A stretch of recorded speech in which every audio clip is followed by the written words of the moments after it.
Hello, good morning সবাইকে। কেমন আছেন আপনারা সবাই? আশা করছি ভালো আছেন। আর আমরাও বেশ ভালো রয়েছি। এখন বাজে ওই সকাল ৯:২৫ এর মতন। আর আমি আর বিবেক যাচ্ছি আরকি বিবেককে বাসে তুলে দেবো স্কুলের জন্যে।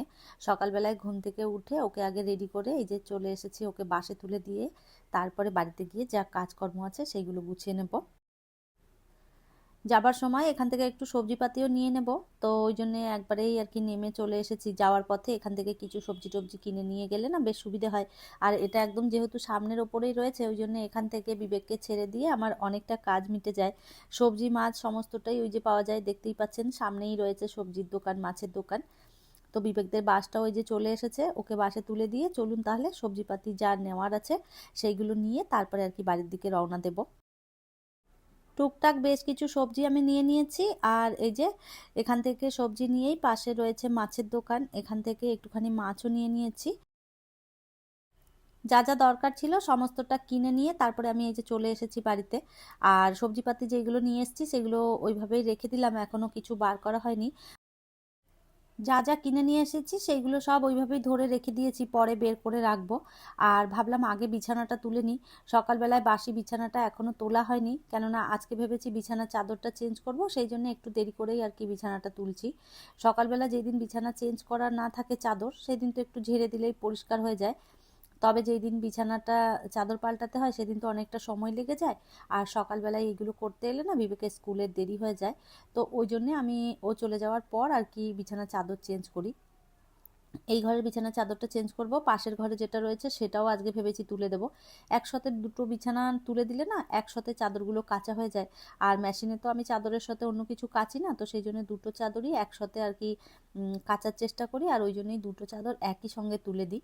তো যাই হোক, এই যে বিছানার চাদরটা সুন্দরভাবে আর কি পেতে নিয়েছি। আর একটা বালিশের কাভার কোথায় রেখেছি খুঁজে পেলাম না, ওই জন্য এই একটাই এখন পরিয়ে দিলাম। আর ওইটা দেখতে হবে কোথায় রয়েছে।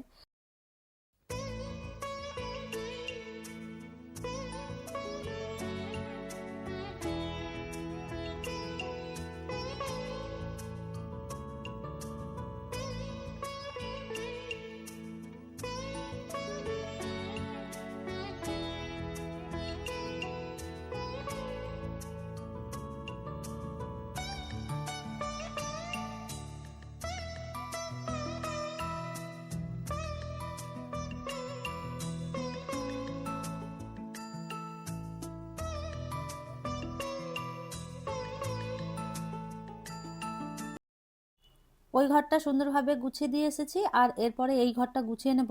সকালবেলায় বিবেক পড়তে বসেছিল, সমস্তটা ছড়িয়ে ছিটিয়ে রয়েছে। এগুলো এখন আমি জায়গা মতন গুছিয়ে রেখে দেবো।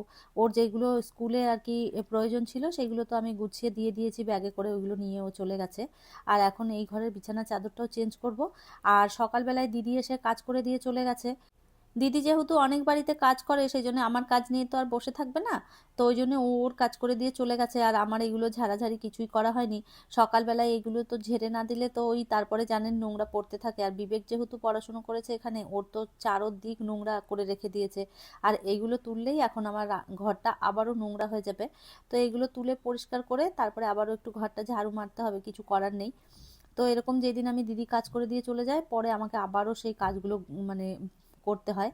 তো এরকমটাই হয় সকালবেলায় কাজে এলে। আবার যেদিন মনে করি যে দিদিকে আমি সকালবেলায় না ডেকে বেলার দিকে ডাকবো, তখন আবার দেখা যায় যে আমার অন্য অন্য কাজে সমস্তটা দেরি হয়ে যায়। তো সব দিকেই ঝামেলা।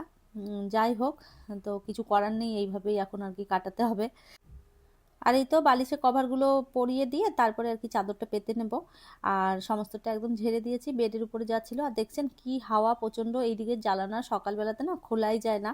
তো দুটো ঘরেই এত হাওয়া আসে এইদিকে জানালা খুললে, তো সমস্ত একদম মনে হয় যেন ধুলোবালি যা থাকে সব ঘরের ভেতরে ঢোকে। আর তারপরে এরকম হাওয়া দিলে না মানে একদম শীত ধরে যায়। তো বেশ ভালো লাগে সকালবেলাটায়। আমি জানলা খুব একটা খুলি না। আর আমার ফ্ল্যাটে মানে দুটো রুমে এত হাওয়া, আমার তো সকালবেলার দিকটা বা সন্ধ্যেবেলার দিকটা না ফ্যান চালানোর কোনো দরকারই হয় না। তো যাই হোক, এই যে বিছানার চাদরটা সুন্দরভাবে পেতে দিলাম, এরপরে চলুন দুটো ঘর একটু ভালো করে ঝাড়ু মেরে নিই।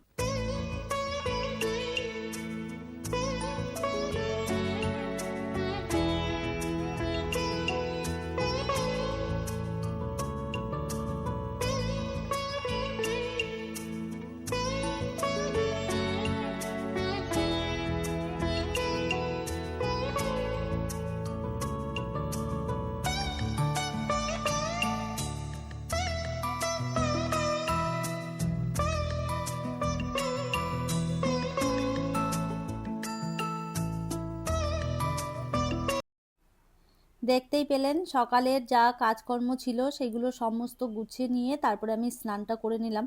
আর এখন যাব আর কি, স্নান করেছি, পুজোটা করে নেব, তারপরে দুপুরবেলার রান্না বান্না করব। সকালেও যা খাবার আছে খাবার করে সেটাও খাবো। তো তার আগে ভাবলাম আমি এদিকে স্কিন কেয়ারটা একটুখানি করে নিই, তারপরেই যাব আর কি পুজো করতে। তো সকালবেলায় সবার আগে পুজোটা যদি না করে নিই তখন দেখা যাবে রান্না করতে বসলে আবার অনেক দেরি হয়ে যাবে। আজকে দিদি কত ফুল দিয়েছে, আর সুন্দরভাবে ফুল দিয়ে আসনটা সাজিয়ে নিয়েছি। আর কালকে বিকেলে ওই ঘুরতে ঘুরতে মায়ের বাড়ির দিকে একবার গিয়েছিলাম গাড়ি নিয়ে, তো তখন ওই বেলপাতাও নিয়ে এসেছিলাম, আর ওই ফুল দিয়ে বেলপাতা দিয়ে সমস্তটা সাজিয়ে দিলাম। আর এখন এই যে ধূপধুনো ধরিয়ে তারপরে ঠাকুর পুজোটা করে নেব। এর আগের দিনের ব্লগে একটা দিদিভাই আমাকে কমেন্ট করেছে, পুরো ভিডিও দেখে নিলাম আপু, খুব ভালো লাগলো আপনার বলা প্রতিটা কথা, এত সুন্দরভাবে আপনি উপস্থাপনা করেন, খুব ভালো লাগে আপনাকে। থ্যাংক ইউ সো মাচ এত সুন্দর একটা কমেন্ট করার জন্য, আর এভাবেই পাশে থাকবেন।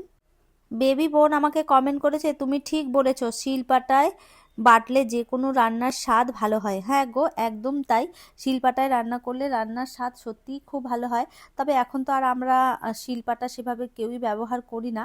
তবে আমি কিন্তু মাঝে মধ্যেই শিলপাটাতে রান্না করি, আর বিশেষ করে চিকেনটা যদি শিলপাটায় বেটে রান্না করা হয় না, তাহলে চিকেনের স্বাদ আরও অনেকটা বেশি বেড়ে যায়। তো যাই হোক, এভাবেই পাশে থেকো, অসংখ্য ধন্যবাদ। জীবন ইউটিউব আইডি থেকে একটা বোন আমাকে কমেন্ট করেছে, চিকেন রান্না অনেক ভালো হয়েছে আপু। থ্যাংক ইউ সো মাচ বোন, এভাবেই পাশে থেকো। অনু বোন আমাকে কমেন্ট করেছে, একা একা খাচ্ছ, দাঁড়াও আমিও যাচ্ছি। হ্যাঁ গো, চলে আসো। থ্যাংক ইউ সো মাচ এত সুন্দর একটা কমেন্ট করার জন্য। শ্যামলী ব্লগ থেকে দিদিভাই কমেন্ট করেছে, স্নান পুজো রান্না বান্না সব দেখলাম, খুব ভালো লাগলো, চিকেন রান্নাটা দারুণ হয়েছে, সব মিলিয়ে খুব ভালো লাগলো তোমার ভিডিওটা। থ্যাংক ইউ সো মাচ দিদিভাই, এভাবেই পাশে থাকবেন। আপনারা আরও অনেকেই কমেন্ট করেছেন, আপনাদের প্রত্যেককেই জানাই অসংখ্য অসংখ্য ধন্যবাদ, এভাবেই সবাই পাশে থাকবেন। আর এই যে আমি ডালটা বসিয়ে দিয়েছি, আর সাইডে ভাতটাও বসিয়ে দেবো, তারপরে রান্নাবান্নার যেগুলো করার আছে সমস্তটা কাটাকাটি করব। আর সকালবেলায় এখনও পর্যন্ত কোনো ব্রেকফাস্ট আমি করিনি, তো আজকে ভাবলাম একটুখানি ওটস দিয়ে না একটা অমলেট বানিয়ে নেব, তাড়াতাড়ি হয়েও যাবে আর খেলে পেটটাও ভরে যাবে। তো এই যে সমস্ত সবজিগুলো কেটে নিয়েছি, তার মধ্যে দিয়ে দিলাম একটুখানি ওটস, আর এর মধ্যে দিয়ে দিলাম একটা ডিম। তো প্রথমে একটা ডিম দিয়ে আমি মেখে দেখলাম, তো মনে হলো যেন আরও একটা ডিম দিলে ভালো হতো, তো ওই জন্য দুটো ডিম দিয়েছি। তো এইভাবে না ওটসের অমলেট আমি আগে কখনো বানাইনি, আজকেই প্রথম বানালাম, তবে এত ভালো লেগেছে খেতে, তো ভেবেছি এরপর থেকে না মাঝে মধ্যেই এটা বানিয়ে খাবো, খুব তাড়াতাড়ি হয়েও যায়, আর খেতেও বেশ ভালো ছিল জানেন তো। এটা একটা হেলদি ব্রেকফাস্ট, আপনারা চাইলেও কিন্তু যারা ওয়েট লস করতে চান তারা এইভাবে বানিয়ে খেতে পারেন। অনেকটা বেলা হয়েছে, এখন বাজে প্রায় ওই 12:30 মতন, আর আমার না খিদেও পেয়েছে প্রচুর, তো ওই জন্য ভাবলাম আগে খাবারটা খেয়ে নিই, তারপরে বাকি রান্নাবান্নাগুলো করব। তো এই যে একটা লঙ্কা নিতে যাচ্ছি আর কি ফ্রিজে, লঙ্কাটা দিতে ভুলে গেছিলাম, আর আমি যেহেতু একটু ঝাল পছন্দ করি, তো সেই জন্য ঝাল না হলে না মনে হয় যেন কোনো খাবারের স্বাদ পাই না।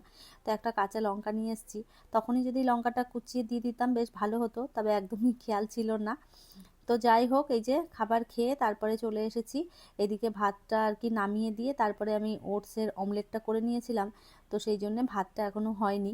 তো তারপরে আবার আর কি ভাতটা বসিয়ে দিয়েছি, আর ওইদিকে ডাল সিদ্ধ হয়ে গেছে, এবার ডালটা একটু ভালো করে ফোড়নটা দিয়ে দিলেই ডালটা রান্না হয়ে যাবে, তারপরে বাকি যে রান্নাগুলো আছে সেগুলো একটা একটা করব। আর আজকে একটুখানি বানাচ্ছি আম দিয়ে ডাল, তো এবছর এই প্রথম আর কি টক ডাল বানাচ্ছি আম দিয়ে। গরমে না এই পাতলা পাতলা মসুরির ডাল টক দিয়ে ভীষণ ভালো হয় খেতে। তো আজকে অনেকটা ডাল হয়ে গেছে রান্না করা, এতটা ডাল আমাদের লাগতো না, তারপরেও বেশি হয়ে গেছে বুঝতে পারিনি, আর যেহেতু পাতলা করে করেছি তো সেই জন্য অনেকটা ডাল বেশি হয়ে গেছে। আর এর মাঝখানে অনেকটা সময় কেটেছিল, আমি শাক টাক যেগুলো কাটার ছিল ধোয়ার ছিল সমস্তটা ধুয়ে কেটে বেছে রেডি করে নিয়েছিলাম। আর এখন এই যে শাক ভাজাটাও বসিয়ে দিলাম। তো আজকে ওই শাক ভাজা ডাল আর তার সাথে করব পটল চিংড়ি। ওইদিকে চিংড়ি মাছটাও অর্ধেকটা বেছে দিয়েছিল, যেই দিদির কাছ থেকে নিয়েছে উনি। তো আর বাকি যেইটুকুনি ছিল আমি বাড়িতে এসে ভালোভাবে পরিষ্কার করে নিয়েছি। আলু পটলটাও কেটে নিয়েছিলাম, এখন এই যে বসিয়ে দিলাম, তো ভালো করে আলু পটলটা লাল লাল করে ভেজে নেব। তো আলু পটলের তরকারি করলে না ভালো করে যদি পটলটা না ভাজা হয় তখন দেখা যায় কি ওই জল কেটে যায় পটল থেকে, তখন খেতে কিন্তু ভালো লাগে না। তো ওই জন্য আমি একটু পটলটা ভালো করে ভেজে নিয়ে তারপরে চিংড়ি মাছটাও ওর মধ্যেই দিয়ে দিয়েছিলাম, নাড়াচাড়া করে তারপরে এর মধ্যে দিয়ে দিলাম একটু আদা রসুন পেঁয়াজ লঙ্কা আর জিরে, সমস্তটা শিলেই বেটেছিলাম। আর এরপরে এই যে রান্না হয়ে গেছে, আর অনেকটা সময় কেটেছে, রান্নাঘর পরিষ্কার করে এই যে খেতে বসে পড়লাম। খাওয়া দাওয়া কমপ্লিট করে ড্রেসটা চেঞ্জ করে নিয়েছি বন্ধুরা, আর এখন যাচ্ছি বিবেককে নিচে আনতে। আর এখন বাজে ওই 3:25 মতন, ওই 3:30 পৌনে 4টার মধ্যে বিবেকদের বাসটা আর কি ঢুকে পড়ে। তো ওকে নিয়ে এসে তারপর ভাত টাত সমস্ত খাইয়ে দেবো। চলুন তাহলে। আর এই যে নাইটিটা চেঞ্জ করে একটা এই যে টপ পরে নিয়েছি আর কি, এটা পরেই যাব। মেন রোডের ওপরে তো সেই জন্য নাইটি পরে কখনো আমি নিচে নামি না। তো চলুন বিবেককে নিয়ে আসা যাক। আর এই তো বিবেককে নিতে চলে এসেছি। বাসটা এখন কখন আসবে জানি না, দাঁড়িয়ে থাকি। তাহলে চলুন, আমার আজকের ভিডিওটা এই পর্যন্তই। ফিরবো নতুন ব্লগ নিয়ে। ততক্ষণের জন্য সবাই ভালো থাকবেন, সুস্থ থাকবেন। আবারও দেখা হবে নতুন একটি ব্লগে।